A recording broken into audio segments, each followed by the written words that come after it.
The eternal stalemate. The Kelmar expanse had once been the jewel of the galaxy.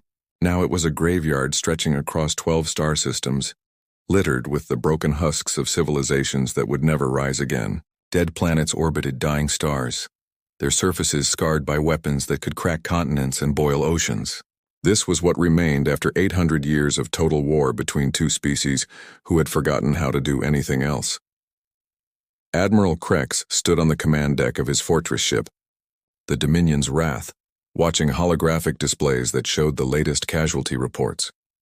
His species, the Vorthak, had evolved on a high-gravity world that forged them into perfect warriors. They stood 3 meters tall, covered in natural armor plating that could deflect most energy weapons. Their forearms could wield multiple weapons simultaneously, and their redundant organs meant they could survive injuries that would kill most other species instantly. They had been bred for war, shaped by evolution and technology into the ultimate fighting machines. The numbers floating before him meant nothing anymore.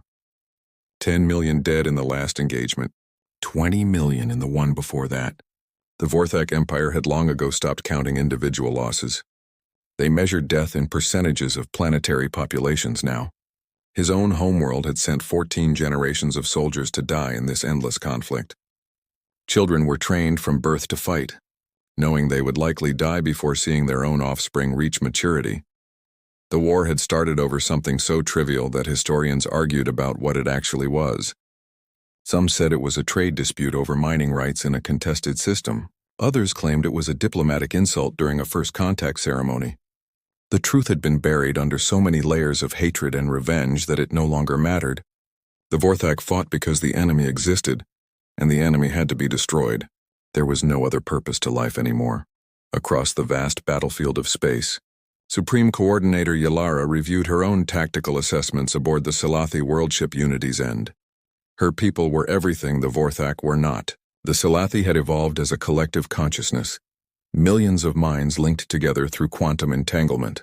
They appeared as graceful, ethereal beings made of living crystal that could refract light into deadly weapons. Where the Vorthak relied on brute force and physical superiority, the Salathi used perfect coordination and energy manipulation. The collective had calculated the probabilities 1,000 times. Victory was impossible for either side. The Vorthak's physical advantages were perfectly countered by Salathi energy weapons and coordinated tactics. Every battle played out the same way, with massive casualties on both sides and no decisive winner. They had been locked in this deadly dance for so long that peace was no longer even a concept their species understood. The war simply was. It had always been, and it would always be. Neither empire remembered what their worlds had looked like before the eternal war. Art, music, literature, love. These were concepts that had been burned away in the forge of endless conflict. Both species had evolved during the long war, each generation becoming better at killing the other. The Vorthak grew stronger armor and faster reflexes. The Salathi developed more powerful energy projection and tighter mental links. They were racing toward mutual extinction and both knew it. But neither could stop. The latest battle was about to begin in the Terminus system, a collection of dead worlds that had changed hands 47 times in the last century. Both fleets knew the dance by heart. The Vorthak would charge with their heavily armored dreadnoughts. The Salathi would respond with coordinated energy barrages. Ships would die by the thousands. The survivor would claim victory, hold the system for a few months, then lose it in the next engagement. It was meaningless, but it was all they knew. Then something unexpected happened. A small ship appeared at the edge of the system, moving at speeds that seemed impossibly slow compared to the advanced warships around it. It was broadcasting something neither empire had heard in centuries, a message of peaceful exploration and a desire for contact with other intelligent life. Captain Maria. Rivera stood on the bridge of the UES Pathfinder, humanity's first deep space exploration vessel. They had been traveling for 2 years, following traces of what appeared to be advanced technology. What they found instead was the largest military engagement in recorded history about to unfold before them. "Captain, I'm reading over 20,000 ships out there," reported Lieutenant Chen, his voice tight with fear and awe. "The energy signatures are beyond anything in our database. We need to leave now." Rivera studied the tactical display, her mind racing. Humanity had dreamed of finding alien life for centuries. They had sent messages into the void, built telescopes to search distant stars, and finally developed faster-than-light travel to search in person. But this was not the first contact they had imagined. They had stumbled into a war that made every human conflict look like a child's game. "Send a wideband transmission," she ordered. "All languages, all frequencies. Let them know we're here and we're not a threat." The message went out, a tiny voice crying for attention in the storm of military communications between the two fleets. At first, neither side noticed. The human ship was so small, so primitive, that their sensors barely registered it as more than space debris. But as the Pathfinder continued broadcasting, something remarkable happened. Both fleets paused. Admiral Krex received the report from his communications officer with confusion. An unknown species had arrived, flying a ship that seemed to be held together with primitive metal alloys and chemical propulsion. They were broadcasting messages of peace and friendship, concepts so alien to the Vorthak that their translators struggled to find equivalent words in their language. "They seek peaceful contact," his officer reported, confusion evident in his 4 eyes. "They claim to be explorers searching for other intelligent life to share knowledge and friendship with." Krex studied the small ship on his display. It would take only one shot from his weakest weapon to vaporize it. Yet something about its presence bothered him. This species, these humans, had achieved spaceflight and found their way here. They were broadcasting messages of peace while floating between two fleets about to annihilate each other. They were either very brave or very stupid. On the Unity's end, the Silathi collective consciousness absorbed the human transmission with equal confusion. The individual minds that comprised Yalara tried to process the alien concepts. These humans spoke of cooperation without submission, of differences being a source of strength rather than conflict. They had a word, diplomacy, that the Silathi had not used in so long that it existed only in their oldest memory archives. Rivera watched both fleets on her screen, noting that they had stopped their advance toward each other. "They're listening," she said quietly. "Chen, add everything to the transmission. Our history, our wars, how we learned to stop fighting each other. Show them who we are." The data package that followed contained the entirety of human history. It showed humanity's bloody past, world wars, genocides, the times when they had come close to destroying themselves. But it also showed something neither the Vorthak nor the Silathi had anymore: the ability to change. It showed enemies becoming allies, former battlefields becoming places of cooperation. And most importantly, it showed that peace was possible even after the bloodiest of conflicts. Admiral Krex watched the human history unfold on his screens. These humans had fought wars as brutal as anything the Vorthak knew. They had created weapons that could destroy their entire planet, yet somehow they had stepped back from the brink. They had chosen to explore the stars together, rather than continue killing each other. It was incomprehensible to his warrior mind, yet the evidence was there in front of him. The Silathi collective experienced something they had not felt in centuries: doubt. The human transmission showed individual minds working together by choice, not through quantum entanglement but through something they called empathy. These separate beings chose to understand each other, to feel what others felt and to care about those who were different from them. It was a form of unity the collective had never imagined.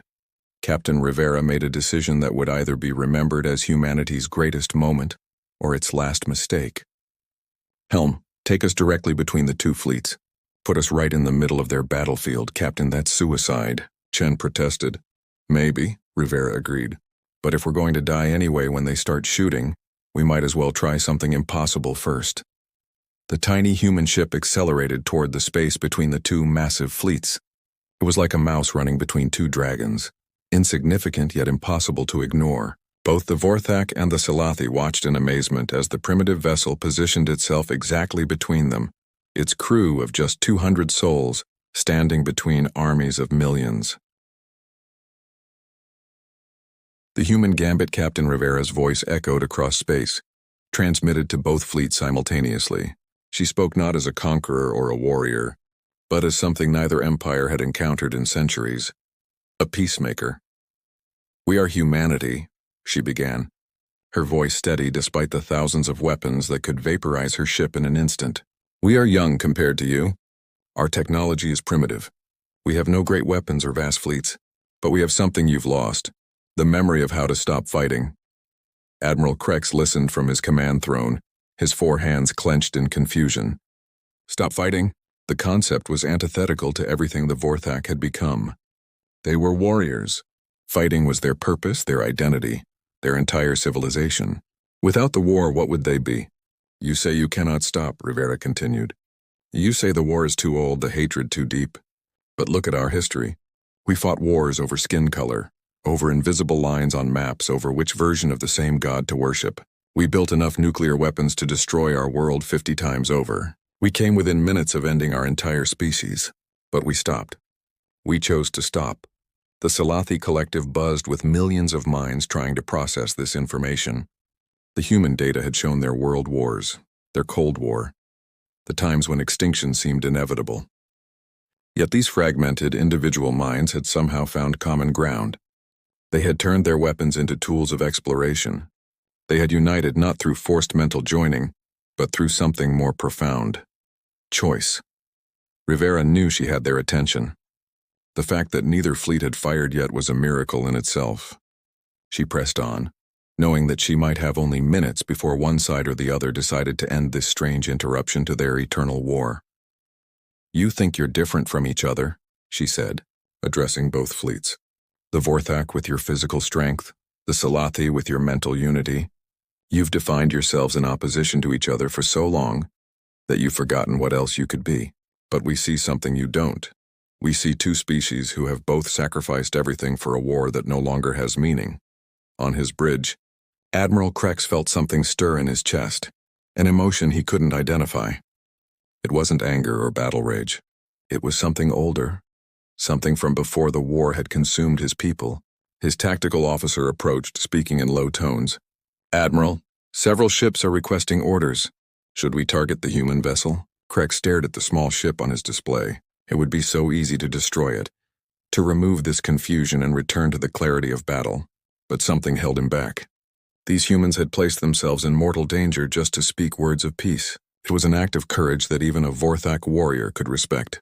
Hold fire, he commanded. Let them speak. The Salathi collective was experiencing something unprecedented. Disagreement. Some minds wanted to destroy the humans and continue the battle. Others were curious about these strange beings who chose cooperation over conflict. For a species that had shared thoughts for millennia, the discord was deeply unsettling. Captain Rivera played her final card. We're transmitting coordinates to you now. It's a planet in neutral space unclaimed by either of your empires. We're asking for just one representative from each side to meet us there, not to negotiate surrender or discuss terms of victory, but to talk about something neither of you remember how to imagine. A future without war. The bridge of the Pathfinder fell silent as Rivera waited for a response. Chen watched his instruments, ready to attempt an emergency jump if either fleet opened fire. The seconds stretched into minutes, each one feeling like an eternity. Finally, a message came through from the Vorthak flagship. Admiral Krex's image appeared on the screen, a massive four-armed warrior whose very presence radiated lethal power. Human, he growled, his translator struggling with the words. You speak of impossibilities. The Vorthak do not abandon a fight. Before Rivera could respond, another transmission arrived from the Salathi. Yalara appeared as a shifting pattern of crystalline light, beautiful and alien. The collective does not comprehend your proposal. Individual meetings serve no purpose when millions of minds must decide together. Then bring 1,000,000 minds, Rivera said to Yalara. And Admiral Krex, we're not asking you to abandon the fight. We're asking you to fight for something different. A future where your children might know something other than war. The word children seemed to strike both commanders simultaneously. When was the last time either species had thought of their offspring as anything other than future soldiers? When had they last imagined a universe where the next generation might live, instead of just survive long enough to die in battle? Krex spoke first, his voice rougher than before. If I come to this meeting and the Salathi attack while I'm gone, my fleet will be destroyed. The same concern exists for the collective, Yalara responded. Trust is impossible between enemies. Rivera smiled slightly. Then you've already found your first common ground. Neither of you can trust the other. That's where we start, not with trust, but with acknowledging the fear you both share.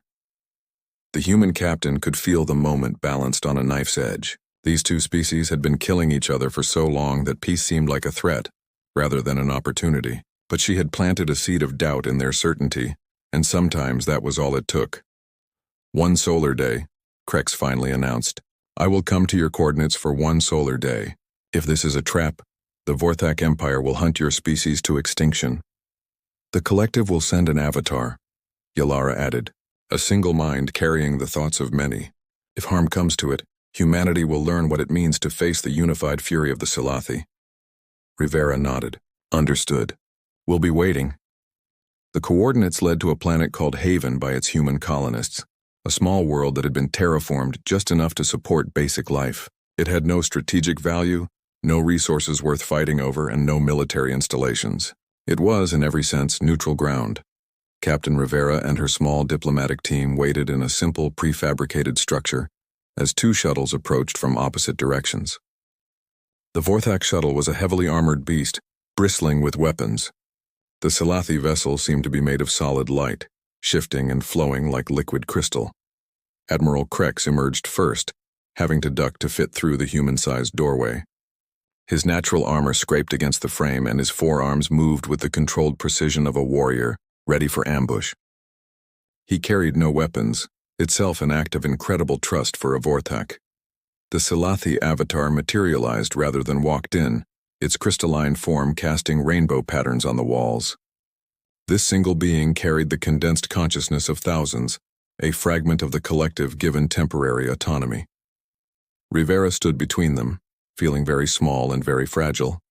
But she had studied both species during the journey here, learning what she could from the historical fragments in the human database and the information gleaned from intercepted communications. "Thank you both for coming," she began. "I know this is difficult. You're programmed by evolution and culture to see each other as enemies, but programming can be rewritten. We know because we've done it ourselves." "You speak of programming as if we are machines," Krex rumbled. "We are warriors by nature, not by choice." "The collective is unity," the Silathi avatar added. "We cannot be other than what we are." Rivera pulled up a holographic display showing the history of the war. 800 years ago, your species were different. The Vorthak were builders and explorers before they were warriors. The Silathi were artists and philosophers before they were a war collective. The conflict changed you both, shaped you into weapons designed to destroy each other. But if war could change you, then peace can change you too. She showed them images from human history, former enemies working together, military technology repurposed for civilian use, children of different nations playing together where their parents had once fought. "This is inefficient," the Silathi avatar observed. "Individual cooperation without mental unity leads to conflict." "Sometimes," Rivera agreed. "But it also leads to innovation, creativity, and growth. When minds work together by choice rather than compulsion, they create things that no single way of thinking could imagine." Krex studied the images with his 4 eyes. "Your species is weak. You survived by cooperation because you had no choice. The Vorthak are strong. We do not need others." "Really?" Rivera challenged. "Then why has your strength not brought you victory in 800 years? Why do your children die generation after generation for a war that has no end? Strength without purpose is just destruction." For hours they talked. Rivera introduced concepts that both species had forgotten: compromise, mutual benefit, shared goals that weren't about destruction. She showed them how humanity had created international laws, trade agreements, and cultural exchanges that turned former enemies into allies. The breakthrough came when Rivera asked a simple question: "What did you want to be when you were young?" Krex was silent for a long moment. I wanted to build. My father showed me ancient structures from before the war, buildings that reached the clouds. But there was no honor in building when the enemy threatened our existence." "Really?" Rivera challenged. "Then why has your strength not brought you victory in 800 years? Why do your children die generation after generation for a war that has no end? Strength without purpose is just destruction." For hours they talked. Rivera introduced concepts that both species had forgotten: compromise, mutual benefit, shared goals that weren't about destruction. She showed them how humanity had created international laws, trade agreements, and cultural exchanges that turned former enemies into allies. The breakthrough came when Rivera asked a simple question: "What did you want to be when you were young?" Krex was silent for a long moment. I wanted to build. My father showed me ancient structures from before the war, buildings that reached the clouds, but there was no honor in building when the enemy threatened our existence. The Silathi avatar flickered. The collective remembers music. Before the unity became absolute, individuals would create harmonies together, different notes combining into something greater. But music serves no purpose in war. What if it could again? Rivera asked. What if instead of fighting over dead worlds, you worked together to build new ones? What if the Vorthak's strength and the Silathi's coordination could create instead of destroy? The meeting continued for 20 hours. There were moments of anger when old wounds surfaced, moments of confusion when concepts of peace proved too alien to grasp immediately, but slowly and possibly something began to change. Krex and the Silathi avatar began to speak to each other directly, not through Rivera. They compared losses, not as a competition but as a shared tragedy. They talked about worlds destroyed, beauty lost, potential wasted. For the first time in centuries, they saw each other not as enemies, but as fellow victims of a war that had consumed everything. When they returned to their fleets, both commanders faced rebellion. Many of their officers couldn't understand why they hadn't attacked during the enemy's weakness. The concept of a ceasefire, a temporary halt to hostilities while negotiations continued, was met with confusion and anger. But Rivera had given them something powerful, a vision of what could be. She showed them human colonies where former enemies worked side by side, human children who grew up never knowing the hatred their grandparents had carried. She showed them that peace wasn't just the absence of war, but the presence of something better. The ceasefire held for 1 day, then 2, then a week. Small groups from both fleets began meeting on neutral ground. At first, they just stared at each other, weapons ready. But as days turned into weeks, something unprecedented happened. A Vorthak engineer and a Silathi technician discovered they could solve problems together that neither could handle alone. A group of younger soldiers from both sides began competing in non-lethal challenges, testing themselves without killing. The change was slow, painful, and met with resistance at every turn. There were incidents where old hatred flared into violence. 3 times the ceasefire nearly collapsed. But each time, those who had glimpsed a different future fought to preserve it. Captain Rivera watched from the Pathfinder as something impossible took shape. The 2 fleets hadn't become friends. That would take generations to achieve. But they had become something other than enemies. They had become beings with a choice. 6 months later, the first joint colony was established. Vorthak's strength and Silathi precision worked together to transform a dead world into something living. It was a small start, just 1 world among thousands, but it was proof that change was possible. The war that no one could stop hadn't ended with a victory or a surrender. It had ended with a question: what else could we be? And in asking that question, 2 species that had forgotten everything except how to fight began to remember how to live. Humanity had brought no great weapons or advanced technology to the galaxy. They had brought something far more powerful: the knowledge that even the oldest hatred could be overcome, that even the most different minds could find common ground, and that the choice to change, however difficult, was always possible. The galaxy was vast, and the scars of war would take centuries to heal. But for the first time in 800 years, children were being born who might grow up to be something other than soldiers. For the first time, the future held possibilities beyond destruction. And it had all started with 1 small ship, placing itself between 2 fleets and asking a simple question: what if there's another way? The war no one could stop had been stopped not by force but by something far more powerful: hope. And in a galaxy that had forgotten what hope looked like, that was perhaps humanity's greatest gift.